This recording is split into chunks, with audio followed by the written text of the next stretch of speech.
संगत जी, प्यार से कहना धन निरंकार जी कि कैसे आप सब ये परमपिता परमात्मा निरंकार ये घट घट पे जो बसा है, अभी शब्द भी जैसे आया कि हर एक में हमने क्या देखना है कि ये निरंकार की जो अंश है, ये आत्मा हमारे अंदर है और हमारे जीवन का लक्ष्य है अपनी आत्मा को परमात्मा से मिलाने का। तो जहाँ कि हर एक को जब हम हर एक के अंदर वो नूर देखेंगे, ये निरंकार का ही अंश देखेंगे, तो फिर ही प्यार होगा। नहीं तो वो पॉसिबल नहीं हो पाता कि अगर हम जैसे यहाँ बैठे हैं, किसी का नाम तक भी नहीं जानते, या कोई और अभी कोई दूसरे देश में कोई बैठा होगा जिसको कभी ना मिले हैं ना मिलेंगे, तो कैसे पूरी सृष्टि से ही हम उस तरह प्यार कर सकें। तो वो केवल तभी हो सकता है जब हम ये रचनहार, ये परमात्मा निरंकार से ही प्यार करें। तो अपने आप वो हमारी आंखों के आगे ज्ञान उजाला जब हो जाता है तो सब कोई एक समान दिखता है, फिर वही प्यार आता है। और ये संतों ने भी युगों युगों से ऐसे ही बताया है कि अगर हम जी रहे हैं तो हमें नफ़रत नहीं करनी, प्यार करना है। और वो प्यार जैसे कबीर जी ने भी कहा है कि 2.5 अक्षर प्रेम के, तो वही बात कि हम अपने सिर्फ आप से तो पहले करें, उससे पहले इस निरंकार प्रभु परमात्मा को देखकर हर एक से वही प्यार एक्सटेंड करें, तभी हर चीज़ और प्यारी लगती है। कि अगर हम कुछ किसी से मिल रहे हैं और वो बिल्कुल एक अजनबी है, तो भी उसके लिए मन में पहली फीलिंग ही वो प्यार की आएगी, क्योंकि ये जो परमात्मा ने दिल बनाया है उसको आइडियली सिर्फ प्यार करने के लिए ही बनाया है। और जब वो प्यार दूसरी फीलिंग्स, नेगेटिविटीज़ में अगर हम ज़्यादा अपना रुझाव रखेंगे, तो मन में पहले किसी को देखते ही वो चेहरे पे मुस्कुराहट की बजाय वो एक शिकन आता है। तो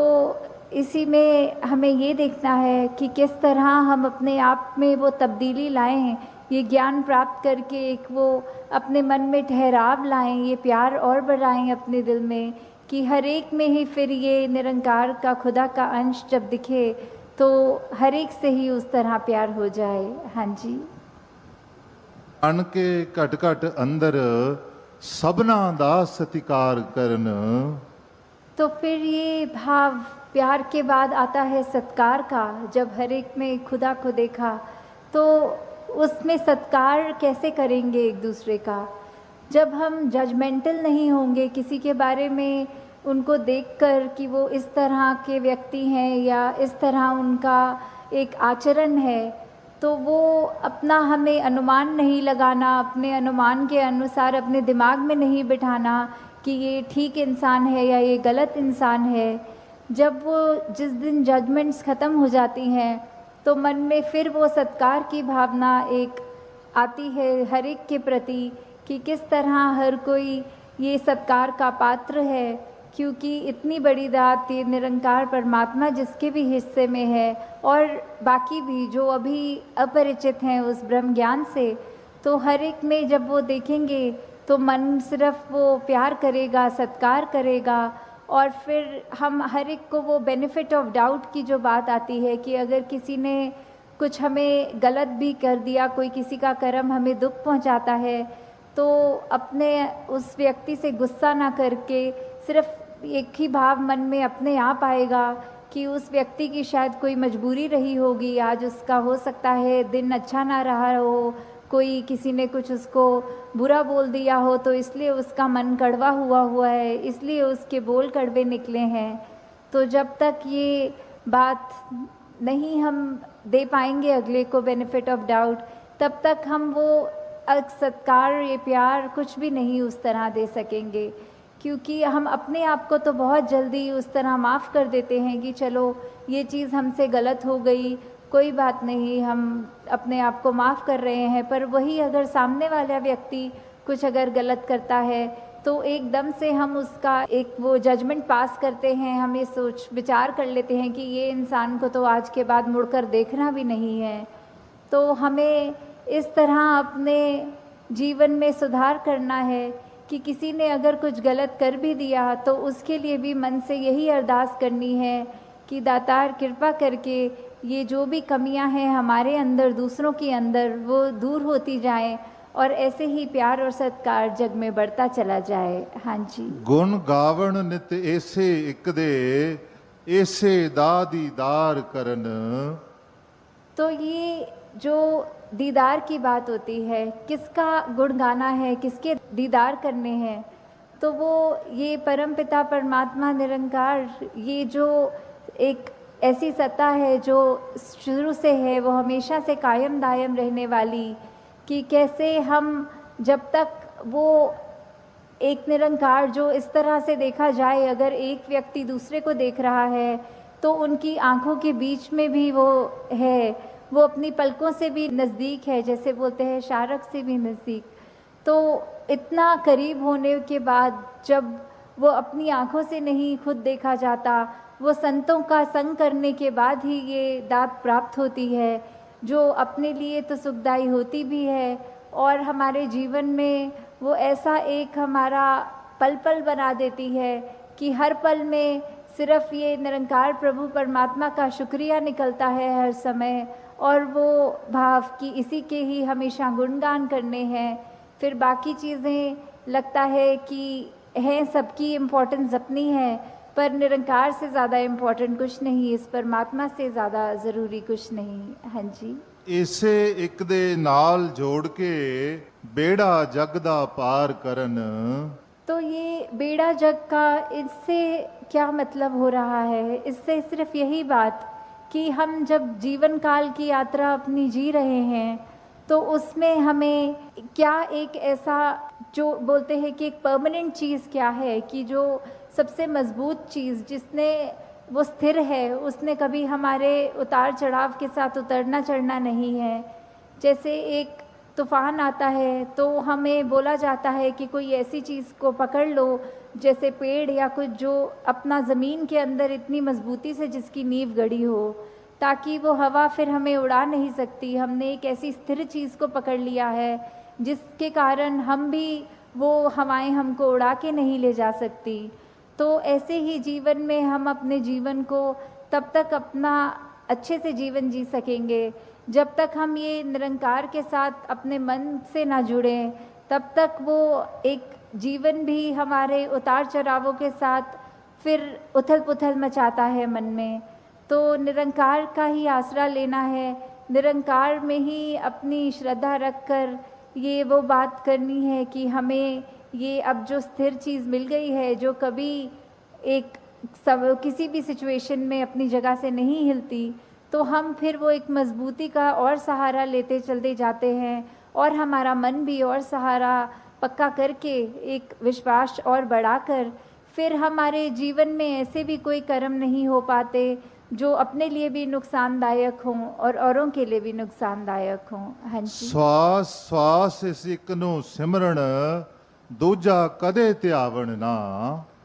तो फिर जब एक ये लगन लग जाती है निरंकार के साथ, ये अपने इसको हम हर पल अपने जहन में, अपने ऐसे कर्मों में, अपने भावों में पल पल, वो हमें पता भी नहीं लगता कि जिस तरह सांस लेना होता है उसके लिए कोई खास समय अलग से नहीं निकलता, कुछ भी करते हुए हम वो श्वास लेते हैं, वैसे ही ये निरंकार का एहसास हमारे मुख से उस तरह कभी तो शब्द रूप में भी सिमरन निकलता है और कभी अगर कोई अन्य काम में व्यस्त हों तो भी वो एक लिव जुड़ी जिसको बोलते हैं निरंकार के साथ। तो जब वो हो वहाँ पे हम रहें पूरे समय, तो दिन में कुछ भी करते चले जाएं पर लगातार एक चीज़ एक कांस्टेंट रहती है, वो है कि ये निरंकार का एहसास। तो जब तक हम वो सिमरन रूप में अपना नाता निरंकार से और गहरा करते जाएं, जितना अधिक से अधिक हो सके मन में भी करें और बोल से भी सिमरन करें, ताकि वही बात कि ये निरंकार ही है जो सही मायने में सब कुछ है और बिना उसके कुछ भी नहीं, और वो खुद भी सब कुछ होते हुए ना उस तरह दिखता है, पर फिर भी इतने गुण बिल्कुल निर्गुण होते हुए भी। तो हमें भी ये सब ज़्यादा से ज़्यादा ऐसे कोशिश करनी है कि हम बिल्कुल वही गुणों को अपने जीवन में उतार पाएँ उसी तरह अपने जीवन को चला पाए, जिस तरह युगों युगों ने संतों ने चाहा है कि एक कर्म हमारे ऐसे बनते जाएं, एक ऐसा हमारे दिल से दिल का रिश्ता इस निरंकार प्रभु परमात्मा से जुड़े। हाँ जी। कहे अवतार और पूरे गुरसिख एक नु कदी भुलावण ना। तो फिर ये जो एका है, ये निरंकार की तरफ इशारा करते हुए कि जो भी पूर्ण गुरसिख होंगे, जिनको ये ब्रह्म ज्ञान की दात प्राप्त हो गई और उसके बाद वो अपने अहंकार को तज के ये उस तरह एक सिर्फ इस एक ही के साथ ही जुड़ा हो, चाहे वो किसी भी भाव से हम लेते हों, जो अपनी श्रद्धा से जो भी बुलाना चाहे, तो उसके साथ जब तक जुड़े हैं इसका एहसास करते हुए तो ही सब कुछ है। नहीं तो वो एहसास जिस पल खो दिया, समझो वो जीवन काल वहीं थम गया, या फिर वो भी नहीं पता लगता कि कब वो पतन की ओर एक हमारे सोच विचार बन जाते हैं। तो हमें किस तरह ये अपने अंदर और मेहनत करनी है कि बस ये एक जो है इसी के साथ और जुड़ते चले जाएं, इसी के साथ अपना हर पल इस तरह बिताएं कि जैसे एक मछली होती है, जब उसको पानी से बाहर निकाल दिया जाता है तो कैसे तड़पती है, वैसे ही जिस पल हमें इस निरंकार का चेता भूले, उसी समय ये तड़प अंदर से अपने आप वो लिव वापस जोड़ दे। तो इस तरह कोशिश करके अपने जीवन को हम एक उस तरह ढालें कि किस में हमें, जहाँ ये निरंकार प्रभु परमात्मा जो अंग संग है, सदा है, कायम है, और उसको ना कोई काट सकता है, ना उसको कोई गीला कर सकता है, एक ऐसा परमात्मा जो शुरू से था और अंत तक है और उसका कोई अंत ही नहीं है। तो वैसे ही हमें भी उसके साथ जुड़ते हुए अपने जीवन को भी और सुधारना चाहिए। आपका ये निरंकार के आगे अपनी अहंकार को तजते सिर्फ एक वो शीश झुकाकर, एक चेहरों पे मुस्कुराहट रखकर, ये जो अंदर और सीखने की भावना कि एक गुरसिख का तो जीवन ही यही है कि हर पल सिर्फ सीखना ही सीखना है, तो वो उसी भाव से जब एक मर्यादित रूप में सत्संग होती है और सारी वो बातें सबकी सुनी जाती हैं, तो अपना मन जहाँ हमारा और साफ होता जाता है, जीवन में अच्छे गुण आते रहते हैं, और उसी तरह हम एक और खूबसूरत ये इंसान बनते हैं। हम खुद भी इस मिशन के साथ जब जुड़े हैं, तो ये निरंकारी मिशन का हम एक एक व्यक्ति, हम यहाँ एक एक महापुरुष अपने जीवन को उस तरह सुधार के रखें कि एक समाज में भी अगर कहीं जाएं तो सबके मन में यही लगे कि इस व्यक्ति के जैसे बनना है, इसके पास एक ऐसी दात है जो उसको एक हमेशा बाकियों से अलग दिखाती है। तो इस तरह हमारे कर्म ही जब वो प्रचार का रूप ले लें, हमारी भाषा ही प्रचार का रूप ले ले, हमारे सोच ही प्रचार का रूप ले ले, तो फिर हमारा ये जीवन काल जब तक है और उसके बाद जैसे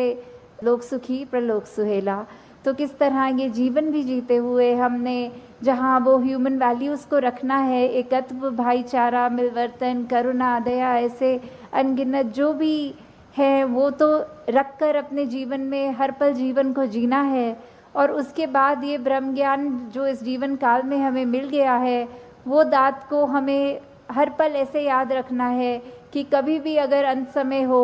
तो वो दात हमें हमसे छिन ना जाए, उसको निरंकार को ऐसे संभालते हुए हर पल निरंकार का एहसास रखना है। और उसके बाद सिर्फ वही एक दात है जो बाद में भी हमारे साथ आगे जानी है। तो दासी और समय ना लेके इन्हीं शब्दों से आपसे आज्ञा चाहेगी। साथ संगत जी, धन निरंकार जी।